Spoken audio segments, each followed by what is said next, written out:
안녕하세요. 글로벌 투데이 하윤정입니다. 오늘도 신선하고 생동감 넘치는 지구촌 소식 전해드리겠습니다. 오늘의 AP통신 주요 소식부터 시작합니다. 미국 최대 노동조합 중 하나인 전미 공무원 종사자 연맹이 오바마 대통령의 재선 도전을 지지하고 나섰습니다. 미국 주 카운티시에 근무하는 160만 명의 공무원을 노조원으로 거느리고 있는 전미 공무원 종사자 연맹은 6일 성명에서 오바마 대통령의 재선에 대해 지지하겠다는 뜻을 밝혔습니다. 전미 공무원 종사자 연맹은 또 공화당의 유력 주자인 뉴트 링기치 전 하원 의장과 미트 롬니 전 매사추세츠 주지사에 대해 기업들의 이익을 지키기 위해 앞장서는 인물로 규정했는데요.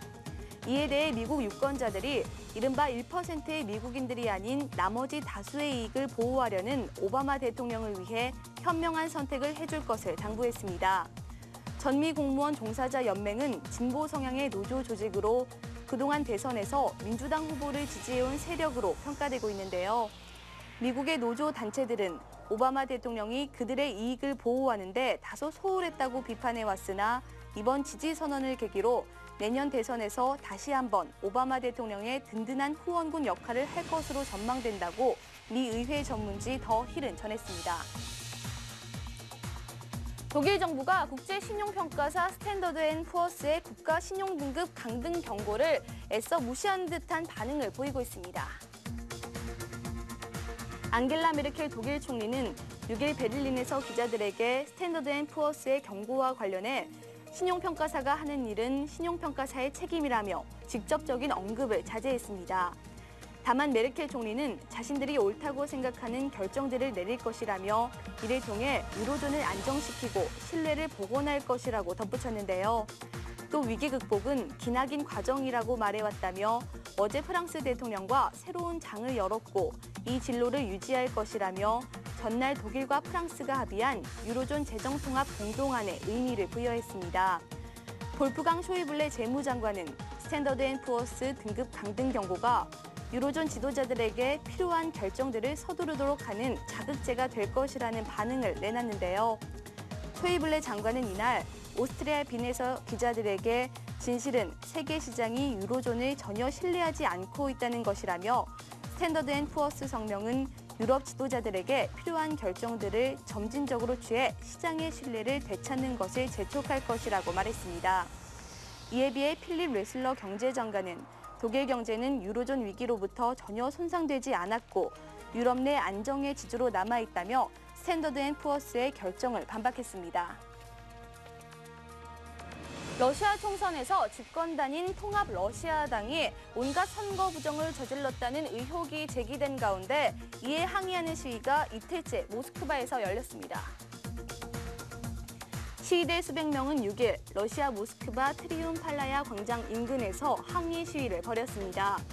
시위대들은 푸틴은 사기꾼이고 도둑놈이라는 등의 구호를 외쳤는데요. 경찰은 이날 트리움팔라야 광장을 봉쇄하고 시위가 발생하자 시위대 100명 이상을 체포했습니다. 경찰에 구금된 시위대 가운데는 러시아의 대표적 야권 인사인 보리스 nem초프 전 부총리도 포함되는데요. 또 야권단체인 다른 러시아의 대표 에두아르트 리모노프와 인권단체 메모리얼의 올레그 올로프도 체포됐습니다. 모스크바 법원은 전날 시위 현장에서 체포된 러시아의 유명한 인터넷 농객인 알렉세이 나발리에 대해 15일 구류형을 선고했는데요. 나발리는 경찰 명령 불복종 혐의를 받았습니다. 이날 총선 부정선거 항의 시위가 벌어지는 인근 장소에서는 블라디미르 푸틴 총리가 이끄는 통합 러시아당을 지지하는 친정부 시위도 있었는데요. 수천 명의 친정부 시위대들은 크렘린궁 인근에 모여 푸틴 승리 등의 구호를 외쳤습니다. 최근 실시된 여론조사 결과 이탈리아 국민들의 다수는 마리오 몬티 총리가 이끄는 새 정부의 과감한 재정 긴축안이 비록 공평하지는 않지만 지지한다는 입장을 보이고 있습니다. 6일 일간 라 레푸블리카 인터넷판에 따르면 이 신문이 마케팅 연구소에 의뢰해 실시한 긴급 여론조사 결과 이탈리아 주요 4개 정당 지지자들의 70%가 긴축안에 지지를 보내고 있는 것으로 나타났습니다. 이 가운데 중도좌파 민주당 지지자들의 75%, 실비오 베를루스코니 전 총리가 이끄는 중도우파 자유국민당 지지자들의 65%가 긴축안에 동의한다고 응답했는데요. 그러나 재정 긴축안이 모든 계층에 공평한 부담을 지우고 있지 않다는 응답은 70%에 달했고 공평하다는 응답은 19%에 그쳤습니다. 31%는 지방행정기구 축소 등 정부 지출을 줄이기 위한 노력이 충분치 않다고 평가했습니다.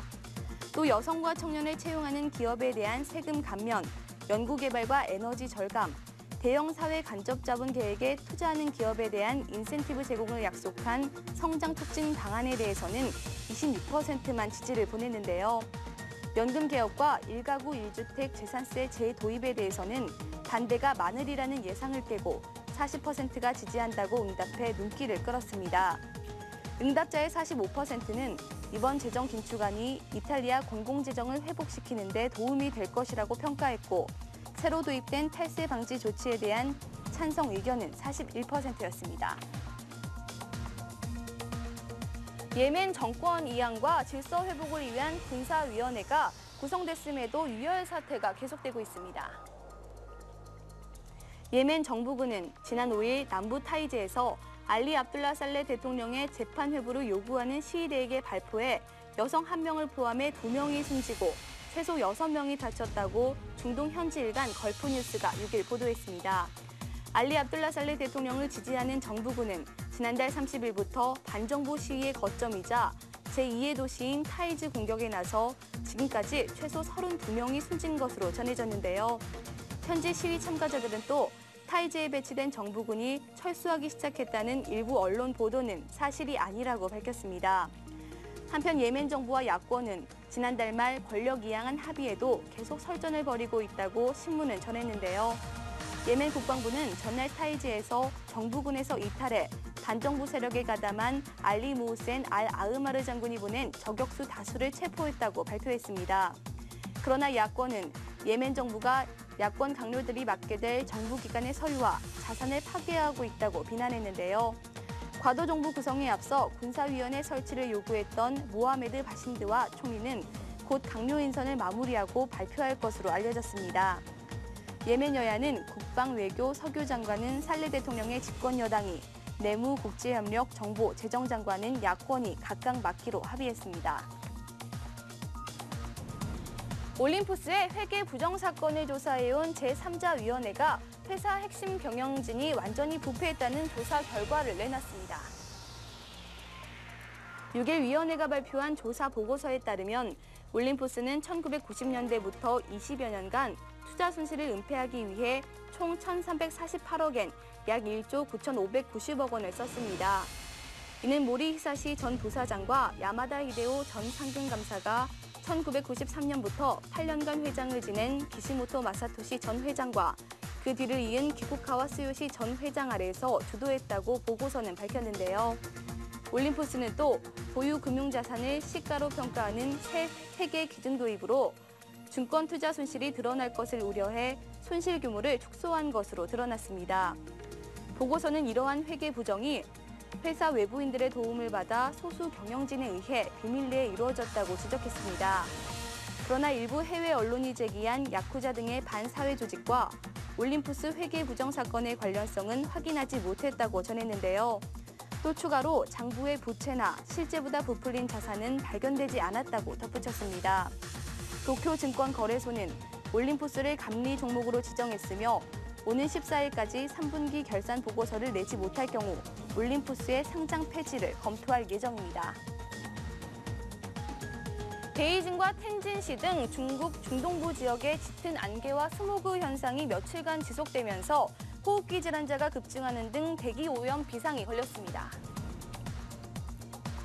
6일 중거 신원스에 따르면 텐진시의 제1중심병원에는 전날 호흡기 질환 환자가 평소보다 10% 이상 늘었습니다. 특히 환자 중에는 어린이와 노인이 많았는데요. 허베이, 산둥성 등에는 4일부터 짙은 안개가 끼면서 항공기 운항이 차질을 빚고 있고 공기순환마저 막혀 짙은 스모그 현상이 이어지고 있습니다. 중국 주요 도시는 최근 수년간 자동차가 급증한 데다 겨울 난방을 거의 석탄에 의존하고 있어 대기가 정체되면 스모그 현상이 반복되는데요. 주중 미국 대사관이 PM2.5 방식으로 측정한 자료에 따르면 5일 베이징의 공기는 종일 최악인 위험 등급으로 나타났습니다. 미 대사관 관계자는 심폐기능 환자나 어린이, 노약자들은 외출을 삼가해야 한다고 당부했는데요. 그러나 베이징시 기상청은 PM10을 기준으로 측정한 결과 공기가 약간 오염된 것으로 발표해 원성을 사고 있습니다.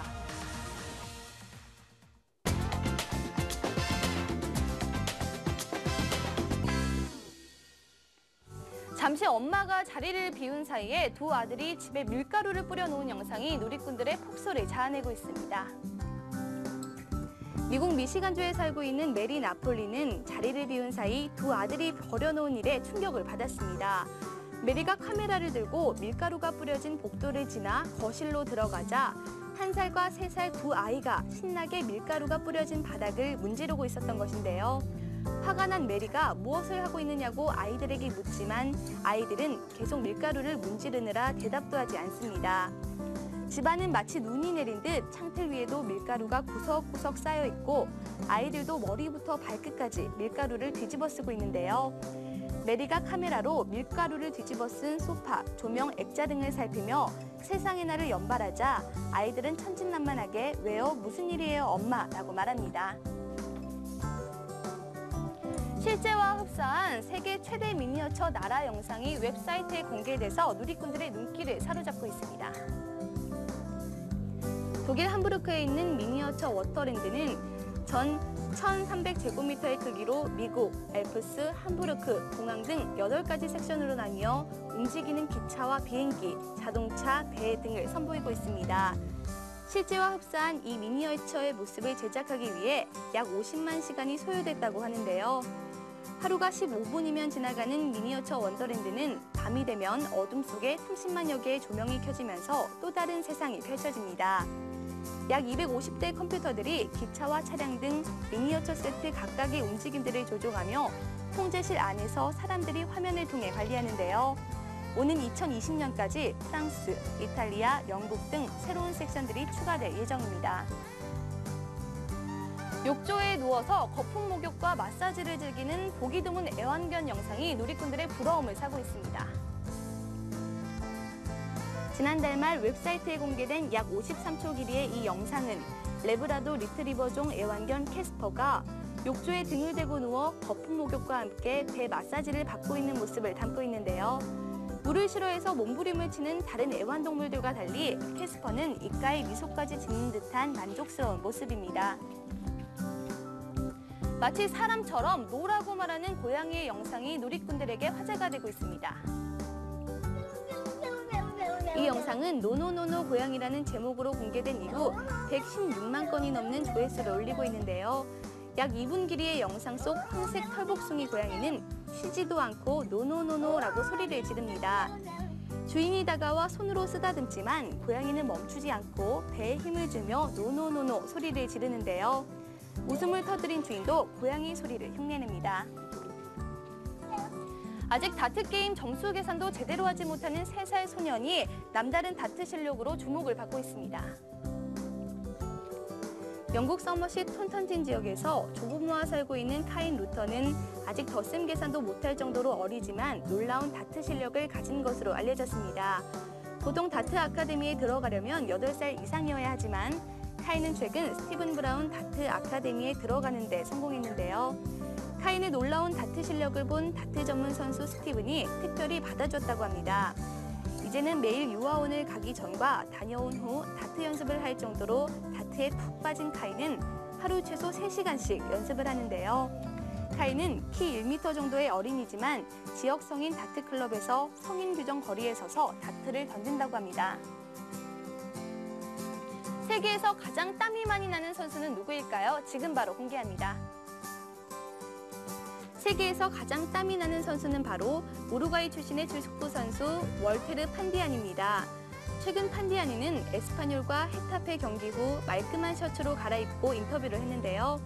인터넷 사이트에 공개된 이 인터뷰 영상에서 누리꾼들은 인터뷰 내용보다 그가 입고 있는 셔츠에 주목했습니다.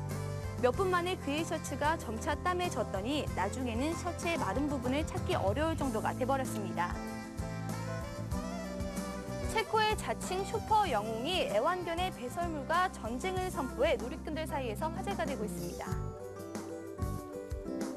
일명 슈퍼 바칠라프라는 이 남성은 체코 수도 프라하의 공원을 순찰하면서 자신의 애완견 배설물을 치우지 않는 주인에게 응징을 가하는 영상을 공개했습니다. 타이즈와 헬멧, 마스크 등 이색 복장을 착용한 이 남성은 영상 속에서 배설물을 치우지 않은 애완견 주인의 흰 셔츠 등 부분에 그의 애완견 배설물을 주워서 던진 후 잽싸게 달아났는데요. 화가 난 애완견 주인은 그를 추격했지만 슈퍼 바칠라프는 더 빠른 속도로 달아나 버렸습니다. 디즈니랜드에 간다는 말에 감격한 6살 깜찍한 꼬마가 눈물을 흘리는 영상이 누리꾼들에게 집중되고 있습니다. 동영상에 공개된 이 영상은 6살 생일을 앞둔 릴리의 모습이 담겨 있는데요. 영상은 컴퓨터 앞에 앉아있는 릴리에게 엄마가 미리 생일 선물을 주겠다며 가방을 열어보라고 말하면서 시작됩니다. 릴리는 즐거운 마음으로 소파로 자리를 옮긴 후 아빠가 건네는 분홍색 가방 속 선물들을 꺼내보는데요. 가방 속에 든 것은 디즈니 영화 DVD, 디즈니 캐릭터가 그려진 티셔츠와 잠옷, 과자 등입니다. 그러다 엄마가 아무데나 가고 싶은 곳에 가자고 하자 릴리는 디즈니랜드라고 답하는데요. 엄마가 왜 못 가겠니라고 하자 릴리도 장난스럽게 좋아요, 가요라고 말합니다. 엄마가 지금, 오늘 장난이 아니라고 말하자 장난인가요? 라며 분위기를 살피던 릴리는 진짜 디즈니랜드에 간다는 것을 알고 충격에 갑자기 눈물을 터뜨려 버리는데요. 엄마가 신나냐고 묻자 릴리는 신난다며 울상인 얼굴로 기쁨의 춤까지 췄습니다. 오늘 글로벌투데이에서 준비한 소식은 여기까지입니다. 내일 생동감 넘치는 지구촌 소식으로 다시 찾아뵙겠습니다. 감사합니다.